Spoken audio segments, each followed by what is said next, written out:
लोकसभा चुनाव को लेकर सियासी गहमागहमी बढ़ती जा रही है। ये अलग बात है कि चुनाव के ऐलान में अभी चंद दिन बाकी है, लेकिन यूपी में एक और चुनाव को लेकर सियासी पारा उबाल मार रहा है। राज्यसभा की 10 सीटों पर चुनाव के लिए कल वोटिंग होनी है। बीजेपी और समाजवादी पार्टी दोनों के लिए एक सीट पर पेंच फंसा हुआ है, लिहाजा दिल्ली से लेकर लखनऊ में सियासी हलचल तेज है। राज्यसभा चुनाव की वोटिंग को लेकर आज लखनऊ में एनडीए के सभी विधायकों की बैठक बुलाई गई है। बैठक में सीएम योगी आदित्यनाथ और दोनों डिप्टी सीएम शामिल होंगे। बीजेपी के सहयोगी दलों के नेता भी बैठक में शामिल होंगे। एनडीए की सभी वोटों को सहेजने में बीजेपी जुटी हुई है। बैठक में वोट अलॉटमेंट की रणनीति को अंतिम रूप दिया जाएगा। जयंत चौधरी की पार्टी आरएलडी ने बीजेपी को समर्थन देने का ऐलान किया है। आरएलडी के सभी 9 विधायक आज सीएम योगी आदित्यनाथ से मुलाकात करेंगे। जयंत चौधरी की अगुवाई में मथुरा में हुई बैठक में पार्टी ने बीजेपी उम्मीदवारों के समर्थन में वोट देने का फैसला लिया। हमारे दल के सभी विधायकगण यहाँ मथुरा आए हैं। महत्वपूर्ण हमने बातचीत किए हैं जो आगामी राज्यसभा चुनाव है उस संबंध में, और सभी विधायक एक मत पार्टी के निर्णय के साथ। जो आपने पूछा कि क्या कारण है इंडिया से हम क्यों बदले, आगे हम क्या करना चाहते हैं, कितनी सीट पे हम लड़ेंगे, ये सारी बात तब तय। यूपी में राज्यसभा की कुल 10 सीटों के लिए चुनाव हो रहा है। इन सीटों के लिए 27 फरवरी को वोटिंग होनी है। मौजूदा आंकड़ों के मुताबिक बीजेपी 7 सीटों पर आसानी से जीत जाएगी, जबकि 2 सीट ऐसी है जिस पर समाजवादी पार्टी का जीतना तय है। अब बचती है 10वीं सीट जो पूरी तरह से फंसी हुई है, और दोनों ही पार्टियां 10वीं सीट पर जीत के लिए जोड़ तोड़ में जुटी हुई है। चुनावी रणनीति बनाने के लिए अखिलेश यादव लगातार बैठकें कर रहे हैं।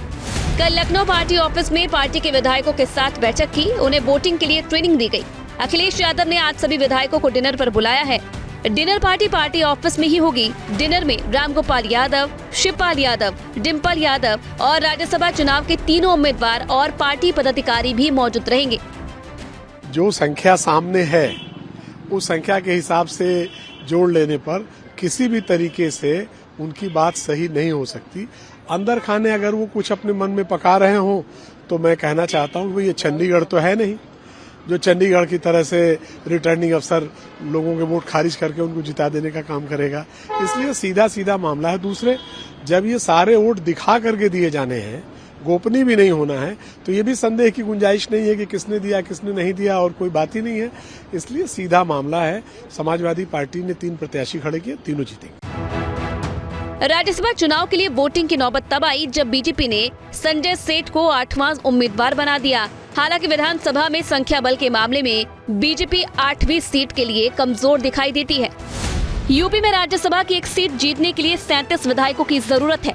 बीजेपी अगर 8 सीट जीतना चाहती है तो उसे 296 वोट चाहिए। अभी बीजेपी के 252, अपना दल एस के 13, निषाद पार्टी के 6 और सुभाषपा के 6 विधायक हैं। इसके अलावा राष्ट्रीय लोक दल के 9 विधायकों का समर्थन भी मिलने जा रहा है, यानी एनडीए के पास अभी 286 विधायक हैं। इस हिसाब से संजय सेठ को चुनाव जीतने के लिए 10 अतिरिक्त वोट की जरूरत होगी। राजा भैया की पार्टी के 2 विधायक भी इन्हें वोट देंगे, तब भी 8 वोटों की जरूरत होगी। बीजेपी के 8वें उम्मीदवार की वजह से समाजवादी पार्टी के लिए भी मुश्किलें बढ़ गई हैं, क्योंकि उसके तीनों उम्मीदवारों की जीत के लिए कुल 111 वोट चाहिए, लेकिन उसके पास कुल 108 विधायक हैं। पार्टी के 2 विधायक जेल में हैं। पल्लवी पटेल पर संशय कायम है। इस हिसाब से तीसरी सीट के लिए पार्टी को 6 वोट की जरूरत होगी। बीजेपी की मुश्किल थोड़ी कम हुई है, क्योंकि 2 विधायकों वाली राजा भैया की पार्टी जनसत्ता दल लोकतांत्रिक ने बीजेपी उम्मीदवार को समर्थन देने का ऐलान किया है। वो 2 और विधायकों के अपने साथ होने का भी दावा कर रहे हैं। ऐसे में अगर एनडीए के सभी विधायक वोटिंग करते हैं तो दूसरी प्राथमिकता के आधार पर बीजेपी के 8वें उम्मीदवार की जीत आसान हो सकती है।